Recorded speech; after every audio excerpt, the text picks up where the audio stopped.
जय जय श्री राधे। आप सभी का मेरे YouTube चैनल पर हार्दिक स्वागत है।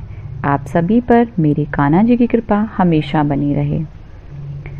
पवन तनय बल पवन समाना, बुद्धि विवेक विज्ञान निधाना।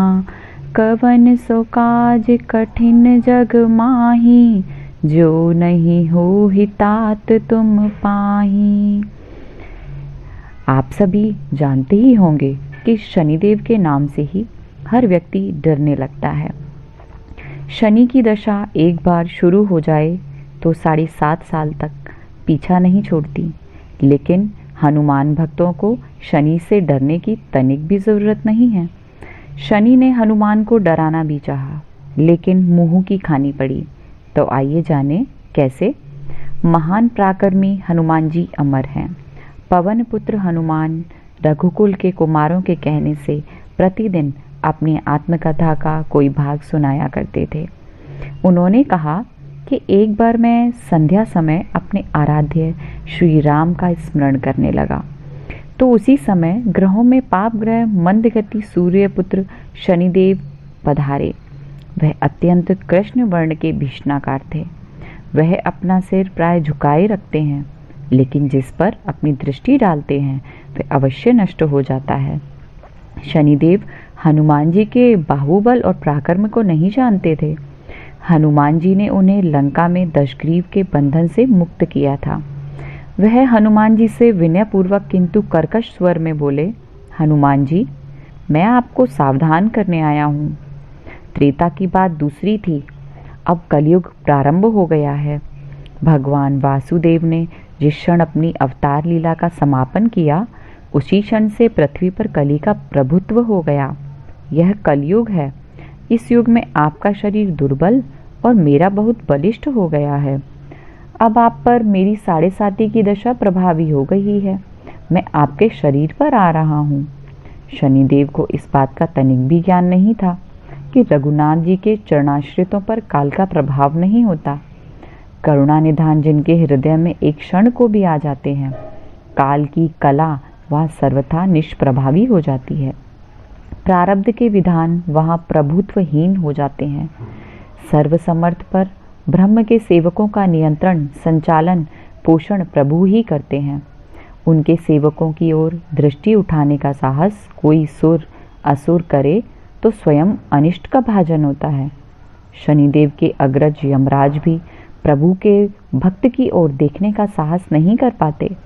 हनुमान जी ने शनिदेव को समझाने का प्रयत्न किया, आप कहीं अन्यत्र जाएं। ग्रहों का प्रभाव पृथ्वी के मरणशील प्राणियों पर ही पड़ता है। मुझे अपने आराध्य का स्मरण करने दें। मेरे शरीर में श्री रघुनाथ जी के अतिरिक्त दूसरे किसी को स्थान नहीं मिल सकता। लेकिन शनिदेव को इससे संतोष नहीं मिला। वह बोले, मैं सृष्टिकर्ता के विधान से विवश हूँ। आप पृथ्वी पर रहते हैं, अतः आप मेरे प्रभुत्व क्षेत्र से बाहर नहीं हैं। पूरे 22.5 वर्ष व्यतीत होने पर 7.5 वर्ष के अंतर से 2.5 वर्ष के लिए मेरा प्रभाव प्राणी पर पड़ता है, किंतु यह गौण प्रभाव है। आप पर मेरी 7.5 आज इसी समय से प्रभावी हो रही हो। मैं आपके शरीर पर आ रहा हूँ, इसे आप टाल नहीं सकते। फिर हनुमान जी कहते हैं, जब आपको आना ही है तो आइए। अच्छा होता कि आप मुझ व्रत को छोड़ ही देते। फिर शनिदेव जी कहते हैं, कलयुग में पृथ्वी पर देवता या उपदेवता किसी को नहीं रहना चाहिए। सबको अपना आवास सूक्ष्म लोकों में रखना चाहिए। जो पृथ्वी पर रहेगा वह कलयुग के प्रभाव में रहेगा और उसे मेरी पीड़ा भोगनी ही पड़ेगी। और ग्रहों में मुझे अपने अग्रम यम का कार्य मिला है।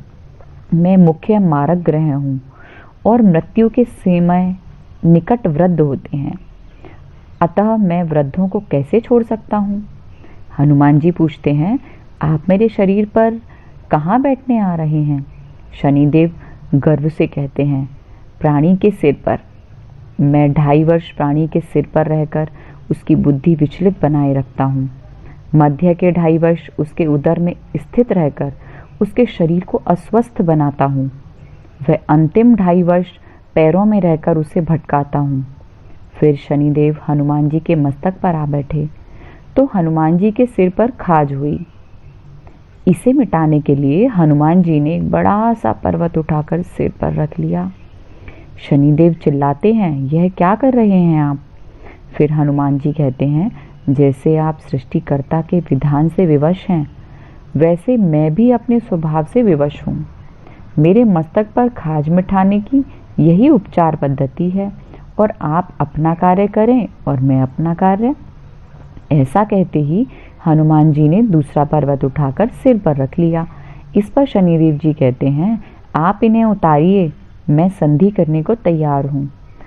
उनके इतना कहते ही हनुमान जी ने तीसरा पर्वत उठाकर सिर पर रख लिया तो शनिदेव जी चिल्लाकर कहते हैं, मैं अब आपके समीप नहीं आऊँगा। फिर भी हनुमान जी नहीं माने और चौथा पर्वत उठाकर सिर पर रख लिया।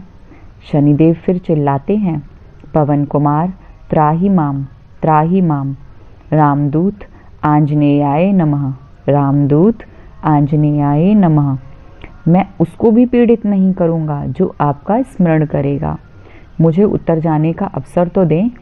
हनुमान जी कहते हैं, बहुत शीघ्रता की, अभी तो 5वां पर्वत बाकी है।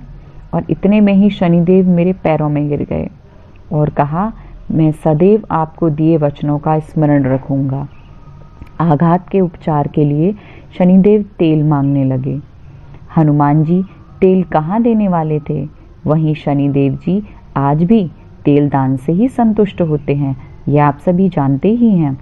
तो जो भी हनुमान जी को प्रतिदिन मंगलवार के दिन 7 बार भजेगा या अर्थात हनुमान चालीसा का पाठ करेगा, उस पर शनिदेव जी बिल्कुल भी नाराज नहीं होंगे, उस पर अपनी कृपा बरसाएंगे। तो आप भी हनुमान चालीसा का प्रत्येक मंगलवार को पाठ करें ताकि सभी ग्रह पीड़ाओं से आपको मुक्ति मिल सके। जय जय श्री राधे, जय जय श्री राधे।